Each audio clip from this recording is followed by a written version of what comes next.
যখন কিয়ামতের দিনে তার জন্য আগুনের পাত তৈরি করা হবে, সুফিহাত লাহু সাফাইহু মিন নার ফাউহমিয়া আলাইহা ফি নারি জাহান্নামা ফায়ুকাব্বি বিহা জামবাহু ওয়া জাবিনাহু ওয়া যাহরাহু কুল্লামা, এখানে স্পষ্ট করে লেখা আছে, এগুলো দিয়ে তাকে ডাক দেওয়া হবে তার পাশে, ললাটে, পৃষ্ঠদেশে।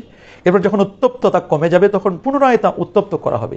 এভাবে চলতে থাকবে দিনভর, যার পরিমাণ হবে 50,000 বছর, যে পর্যন্ত না বান্দাদের মধ্যে ফয়সালা হবে। এরপর যখন দেখানো হবে যে তার পথ হয় জান্নাতের দিকে, না হয় জাহান্নামের দিকে। তবে হ্যাঁ, যদি স্বামী তার অনুরোধে বা অনুমতিক্রমে খুশি মনে তার যাকাতটা আদায় করে দেন, তাহলে আদায় হয়ে যাবে এবং এক্ষেত্রে সোয়াবেরও ভাগে হবেন। বরং সামর্থ্যবান স্বামীর জন্য অর্থের সাথে জড়িত ফরজগুলো আদায় করার ক্ষেত্রে স্ত্রীর সহযোগিতা করাটাই বাঞ্ছনীয়, এটি মনে রাখবেন। এই জন্য স্ত্রীর জাকাত যদি স্বামী দিতে পারবেন, তবে জাকাতটা স্ত্রীর উপর ফরজ।